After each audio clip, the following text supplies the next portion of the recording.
Surgery కంటే hospital bill అంటేనే భయం. అదే మధ్య తరగతికి అందుబాటు ధరలో వైద్యం. Medistar hospitals. నువ్వు తిను మావయ్య.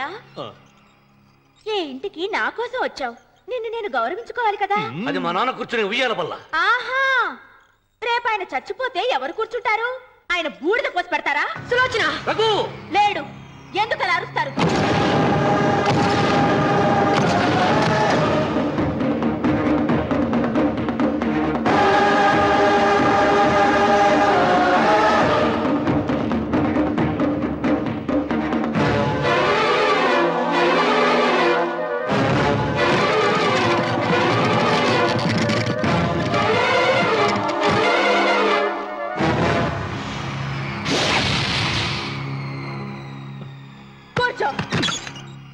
నువ్వు ఈ ఉయ్యాల బల్ల నుంచి లేచావంటే నన్ను చంపుకు తిన్నట్టే. అన్వర్,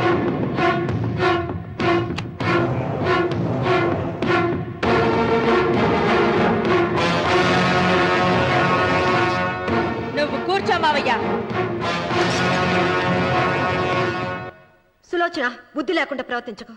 వేప చెట్టుకు పాలు పోసి పెంచినా అది చేదుగానే ఉంటుంది, కానీ తీయగా మారదని ఆయన ఎన్నిసార్లు చెప్పినా ఆయన మాట వినకుండా నీ అడుగులకు మడుగులెత్తాను. ఆయన ఎవరనుకుంటున్నావు? ఈ ఇంటికి పెద్ద. దేనిలో పెద్దండి? హత్యలు చేయడంలోనా? పక్కవాడ పొలాలు ఆక్రమించుకోవడంలోనా?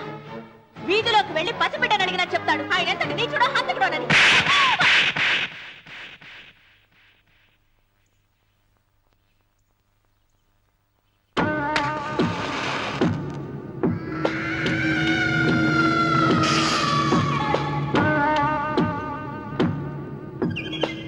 అమ్మా, నువ్వెన్నైనా చెప్పు, నా భార్య మీద చేయి చేసుకోవడం నేను సహించలేను. రఘు, అన్నయ్య నీ భార్య మీద చేయి చేసుకోవడం తప్పే, కానీ దానికోసం వాటాలు పంచమని చెప్పడం న్యాయం కాదురా. నాన్న అన్నయ్యని కూడా తన వాటా తీసుకుని వెళ్ళిపోమంటున్నారు. కావాలంటే నేను నీ భార్య కాళ్ళు పట్టుకుని క్షమాపణ చెప్తానురా. అమ్మమ్మమ్మమ్మమ్మమ్మమ్మమ్మమ్మ, నేను 100 సార్లు మీ కాళ్ళు పట్టుకుంటాను. మా బతికేదో మమ్మల్ని బతకనివ్వండి. ఏంటి నించున్నారు? రండి, అక్కడ ఎదురు చూస్తున్నారు. చేసిందంతా చేసి కాళ్ళు పట్టుకుంటుందట మా అతను. నీ కన్నీళ్లకు రాళ్ళు కరుగుతాయి గాని కన్నవాళ్ళు కరగరు సీత. సీత, వాళ్ళు చిన్నపిల్లలుగా ఉండేటప్పుడు ఎంత సంతోషంగా ఉండేవాళ్ళం.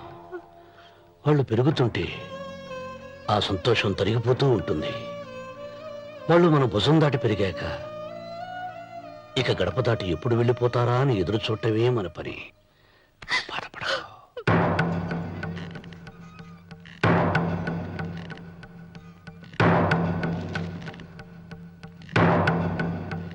ఇదేంటి లారి గారు, ఆస్తి మాత్రమే 3 వాటాలుగా రాశారేంటి?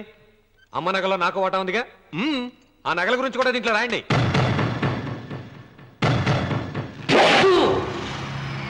అది మీ తాత పిత్రార్జితం కాదు, నా స్వార్జితం కాదు. నా భార్య స్త్రీధనం. అందులో వాటా ఎవరికి రాదు, లేదు. ఓహో, అమ్మ గదిలోకి వచ్చేదిస్తే నా మీద ప్రేమ అనుకున్నాను. నగలివ్వాలని ఏడుపా. ఈ ఏడుపేదో నన్ను కనక ముందు ఏడవాలి.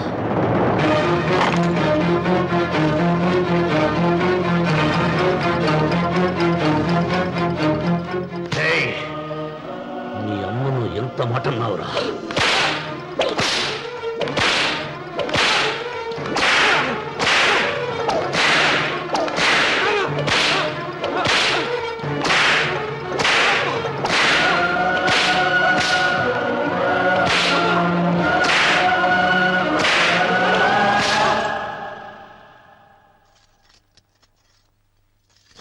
మీరేం పెద్ద మనిషి అండి?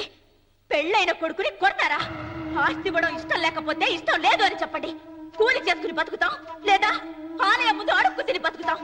ఇప్పుడు ఆయన మీ కొడుకు కాదు, నా మొగుడు. నా మొగుణ్ణి కొట్టే హక్కు మీకు లేదు.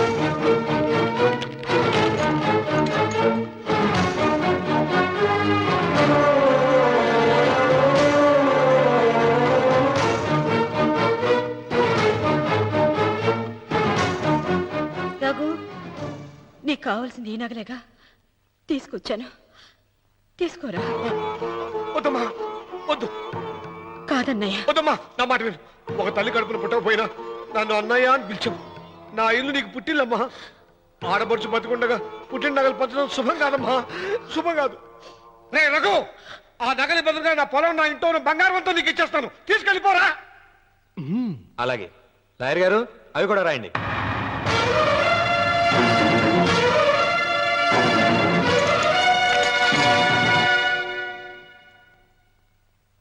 నాన్న, నాకు ఆస్తక్కర్లేదు.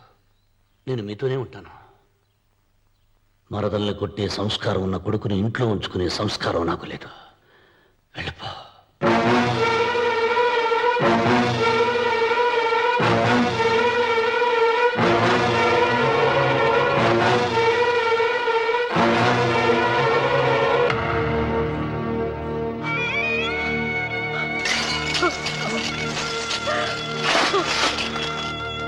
సీతమ్మ, అమ్మ సీతమ్మ, సీతమ్మ.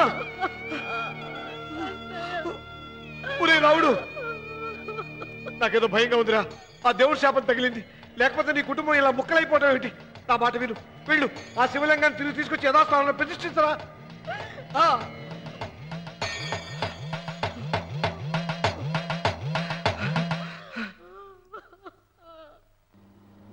ఇదేమిట్రా రావుడు, శివలింగాన్ని తీసుకొస్తానని బయలుదేరి ఆలయం దగ్గర తీసుకొచ్చావేంటి?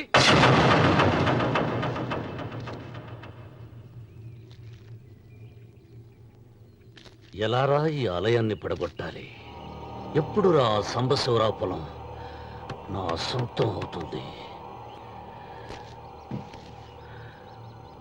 వెంకన్న, నా పట్టుదల కోసం నేను ధరించిన ఈ నల్ల చొక్కా ఎప్పుడురా మార్చేది? ప్రతీకారం కోసం ప్రమాణం చేసి వేసుకున్న నా తండ్రి మొలతాడు ఎప్పుడురా నా మెడ నుంచి ఊడిపడుతుంది? వెంకన్న, చెప్పరా, ఆ ఆలయాన్ని పడగొట్టి ఉపాయం చెప్పు. ఇంత జరిగినా కూడా నీ అహంకారం తగలేదురా? నారు పొయ్యకుండా నీరు పెట్టకుండా ఈ ప్రపంచంలో పెరిగేది ఒక్కటే, అహంకారం. అది నా సొంతం.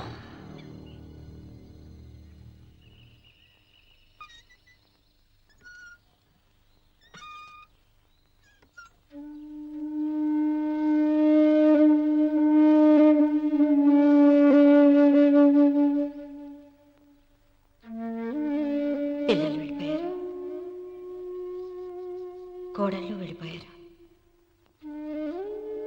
వచ్చే రాఖీ పండుగ నాటికి ఇది కట్టడానికి నేను కూడా ఉండకుండా వెళ్ళిపోతానేమో. చచ్చా, అవే మాటలమ్మా. నువ్వు నిండు 100 ఏళ్ళు బతకాలమ్మా. 15 రోజులు కూడా పిల్లలు లేకుండా బతకలేకపోతున్నదని 100 ఏళ్ళు ఎలా బ్రతకలన్నయ్య?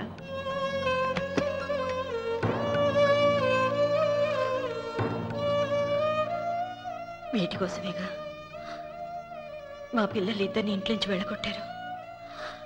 నేను చనిపోయాక మా ఇద్దరు కోడలికి సమానంగా పంచిపెట్టమని చెప్పు. ఇప్పుడు ఎందుకమ్మా అదంతా? అసలే నీ ఆరోగ్యం బాగలేదు. నన్నెప్పుడూ నిండు ముత్తేదిగా చూడాలనేది ఆయన కోరిక. పోయే ముందు ఒక్కసారి నిండుగా అలంకరించుకోవాలని ఉందన్నయ్య.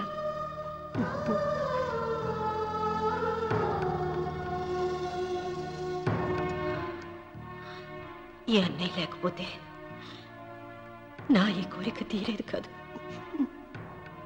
నీ చేతులతో అలంకరించన్నయ్య.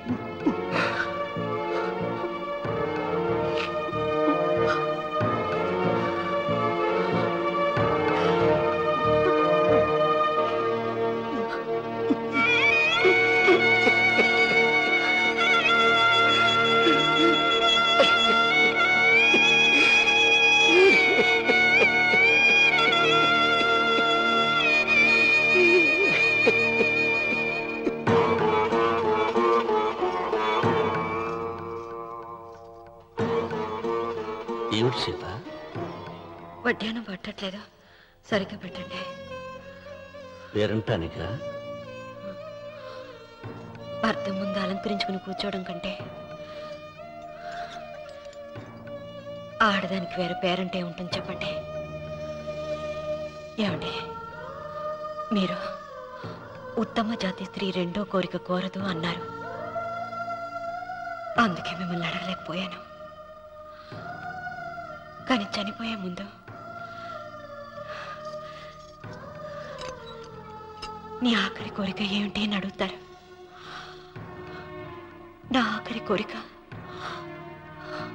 ఆ శివలింగాన్ని తీసుకొచ్చి ఇంటి ముందు ప్రతిష్ఠించండి. సీత, పళ్ళు గట్టిగా ఉంటాయని, నాలుక మెత్తగా ఉంటుందని మనం పళ్ళకే ఎక్కువ విలువనిస్తాం. వయసు పైన పడుతుంటే ఒక్కొక్క పన్ను రాలిపోతుంది.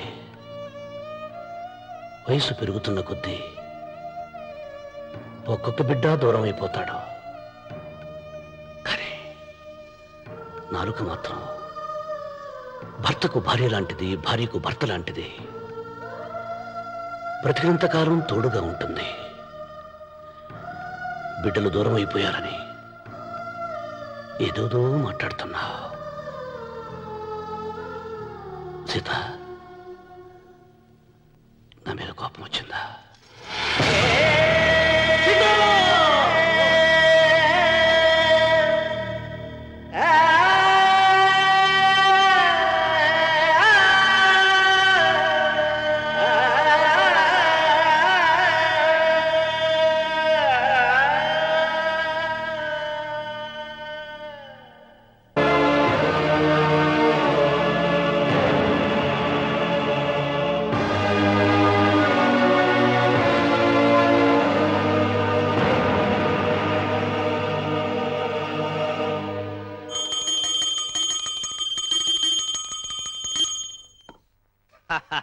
అక్కడ రామన్న చౌదరి చచ్చిన పేళానికి దీపం వెలిగించాడు.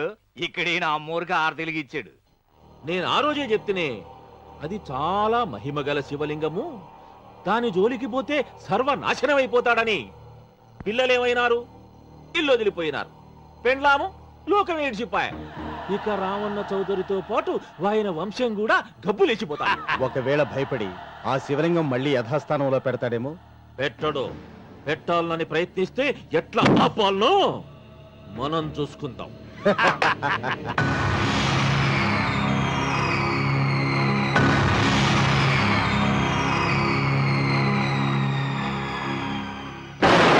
ఆలయాన్ని పడగొట్టించి ఆలయమే లేదు కాబట్టి ఇక పొలం ఎందుకని ప్రశ్నించి అప్పుడు నా స్వాధీనం చేసుకుంటాను.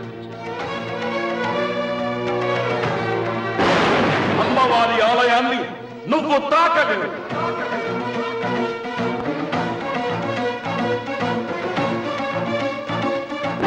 ఆ ఆలయాన్ని పడగొట్టలేదండి.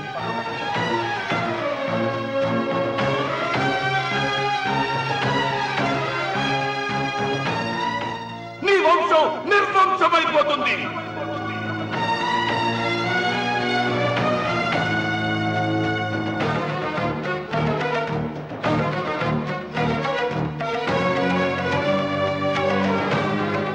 ఆ శివలింగాన్ని తీసుకొచ్చి ఇంటి ముందు ప్రతిష్ఠించండి.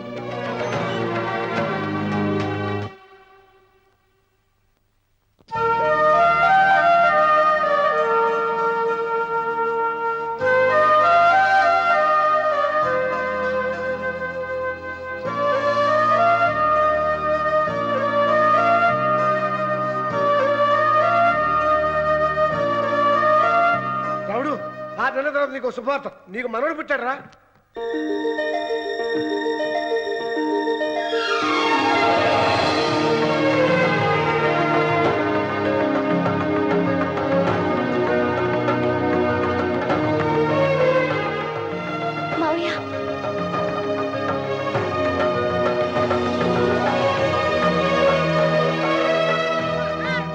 నా వంశం నిర్వంశమైపోతుందని జటాధారి శపించిన ఎదిరించి నా ఇంట పుట్టిన మొదటి వంశాంకురం.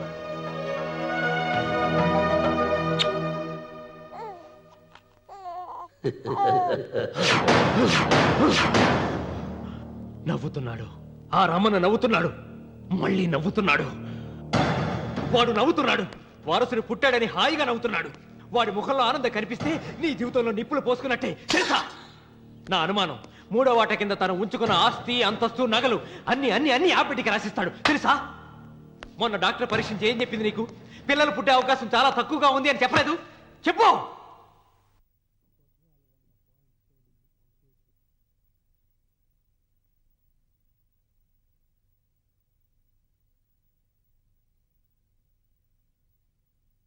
తను ఉంచుకున్న ఆస్తి, అంతస్తు, నగలు అన్ని అన్ని అన్ని ఆ బిడ్డకి రాసిస్తాడు తెలుసా? మొన్న డాక్టర్ పరీక్షించి ఏం చెప్పింది నీకు? పిల్లలు పుట్టే అవకాశం చాలా తక్కువగా ఉంది అని చెప్పలేదు? చెప్పు. గొడ్రాలు అన్న పాయింట్తో నిన్ను పంపేసి మళ్ళీ కొడుక్కి పెళ్లి జరిపిస్తాడు. దిక్కుతోచని నువ్వు ఆత్మహత్య చేసుకుని చచ్చిపోతావు. ఇదంతా జరగకుండా ఉండాలంటే నీ తోడికోడలు కన్న బిడ్డని కన్నట్టే చంపేయాలి. ఈ భయాలేవి పెట్టుకోవద్దు. మీ నాన్న గుండెల్లో కత్తి కసా కసా దింపిన కసాయి వాడి మీద పగ తీర్చుకుంటున్నాననుకో, అంతే. బిడ్డ చచ్చిపోతే దిగులుతో రుక్మిణి చచ్చిపోతుంది. ఆమె పోతే ఈ ఇంటికి, ఆ ఇంటికి, అసలింటికి అన్నిట్లో నీదే పెత్తనం. హా!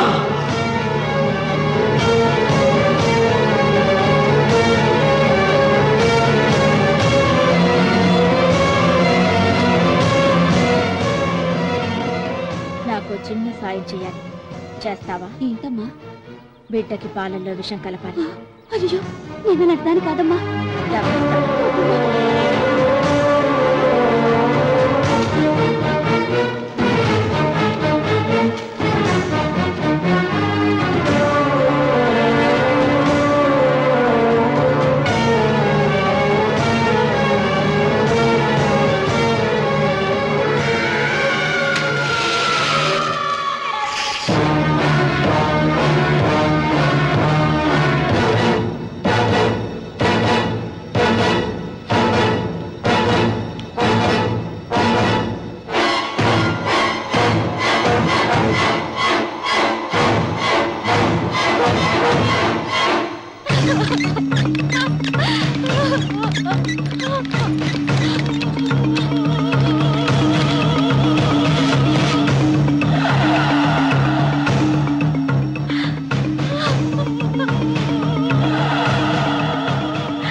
డాక్టర్, బిడ్డకి చివరిగా ఏం పట్టించారు? పాలు తాగించా. పాలలో విషయం కలిసింది. Sister, call doctor Reddy. చివరిగా పాలు ఎవరు పట్టించారు?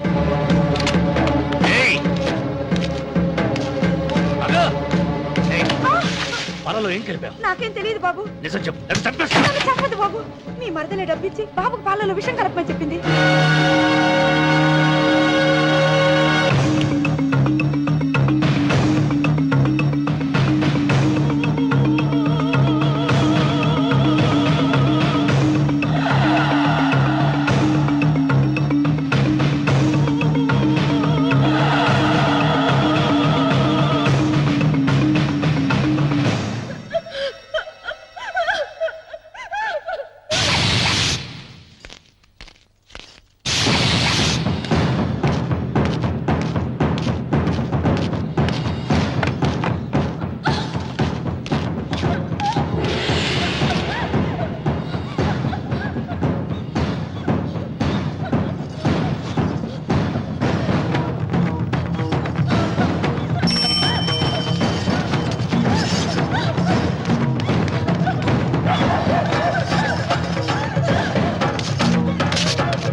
రామన్న, దేవుడి మీద కోపాన్ని నీ కుటుంబం మీద చూపిస్తున్నావు.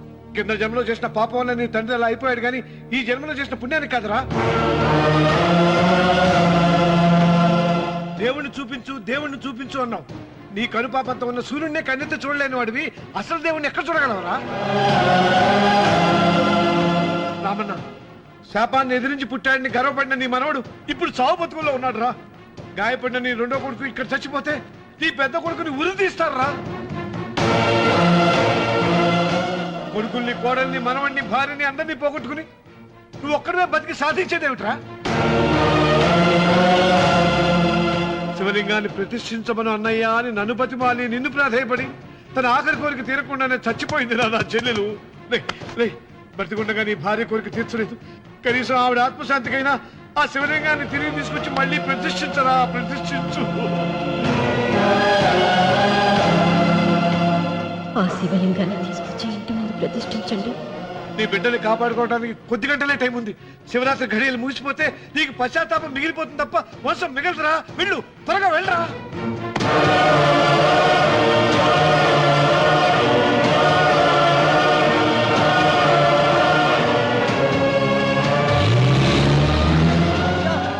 అయ్యా గారు,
రామన్న, నీ వల్ల ₹1 కోటి ఆస్తి నష్టపోయాను.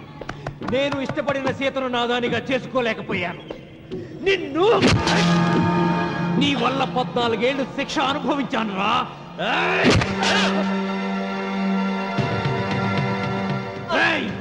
ఒంటరితనం నాకు అంటగట్టిన నిన్ను నీ కుటుంబంతో కలిసి ఉండనివ్వనురా.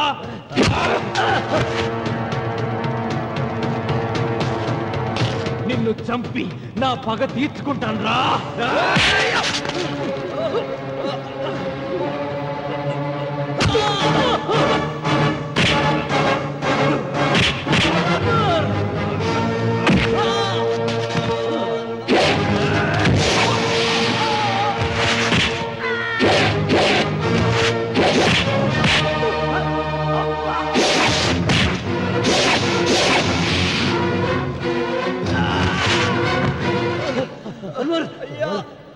అయ్యా, శివలింగం.